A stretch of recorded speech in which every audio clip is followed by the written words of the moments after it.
বলি না, শুধু একটা কথাই বলেছিলাম, মা তুমি অদৃশ্য মন দেখে চিকিৎসা করো, কিন্তু যে দুটো চোখ দিয়ে এত চোর এত ঘুষখোর দেখা যায় তাদের তুমি দেখতে পারো না, এটাই আমার দেখতে হবে।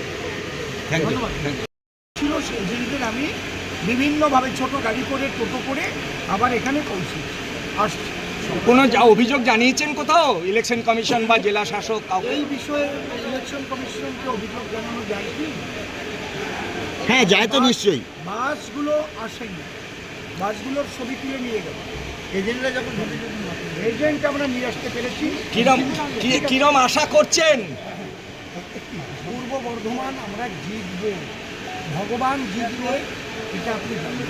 Thank you. আমি জিতব কিনা জানি না, ভগবান জিতবে। গণনা কেন্দ্রের যে পরিকাঠামো নিয়ে কোনো অভিযোগ আছে?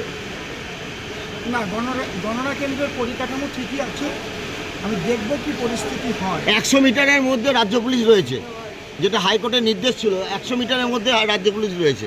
100 মিটারের মধ্যে রাজ্য পুলিশ না থাকলে তো হবে না, কারণ এনাদের তো রাখতেই হবে। কিন্তু হাইকোর্টের নির্দেশ ছিল। হাইকোর্টের নির্দেশ, সুপ্রিম কোর্টের নির্দেশ আমাদের দিদিমণি মানেন কি আপনি বলুন? উনি তো পরিষ্কার স্টেজে দাঁড়িয়ে বলেন আমি ওইসব রায় মানি। এইবার কতদিন না মেনে পারেন আপনারা দেখুন, কারণ চিরকাল তো এইভাবে আইন অমান্য করে সংবিধানের বিরোধিতা করে চলা যায় না বলে আমি মনে করি। তবে বাংলার মানুষ বুঝতে পেরেছে, এবার বাংলার মানুষ নীরবে ভোট দিয়েছে। ভোট গণনা হলে বুঝতে পারবেন যে সব জায়গায় শুধু পদ্ম ফুল ফুটতেছে। অনেক ধন্যবাদ। রেজাল্ট কি বুঝছেন? আপনারাও যেটা বুঝছেন আমরাও সেটাই বুঝছি। একটু বলুন, মুখে বলুন, খুলে বলুন। বাংলায় ডান দিকে ফল ভীষণ ভালো। হ্যাঁ, আপনার ফল কতটা ভালো হবে? অবশ্যই ভালো হবে, বিজেপির ফল যখন ভালো হবে। আমি তো বিজেপির মধ্যেই করি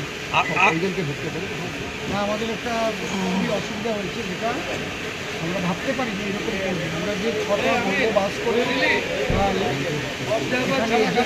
ছিলাম, আমরা যে লজে ছিলাম, ওই বাসগুলোর প্রথমে সেই ছবি তুলি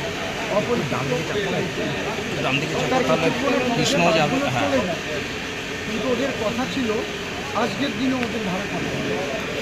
সকালবেলায় আমাদের এজেন্টদের নিয়ে এখানে নামিয়ে তারপরে ওরা দাঁড়িয়ে থাকবে এবং ভোট গণনার শেষে এজেন্টদের আবার তুলে নিয়ে যার যার জায়গায় পৌঁছে দেবে। সেই বাসগুলোকে আটকে দেবে, এই বাসগুলো আর এনে নেই। তাহলে স্বচ্ছতা নেই? কিসের স্বচ্ছতা? কাউন্টিংয়ে যে স্বচ্ছতা সেটা নেই।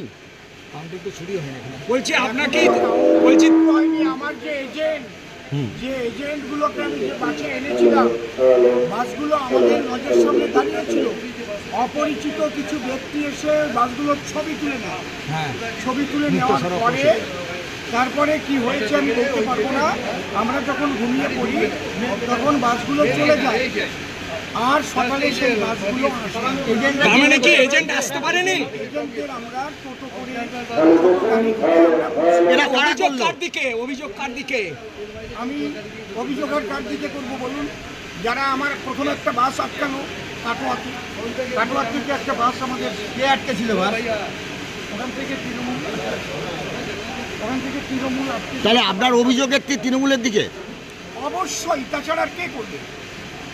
ওখান থেকে বাস আটকে দিল, তারপরে আর একটা বাস আমরা ওখান থেকে ভাড়া করি। আর আজকে 6টা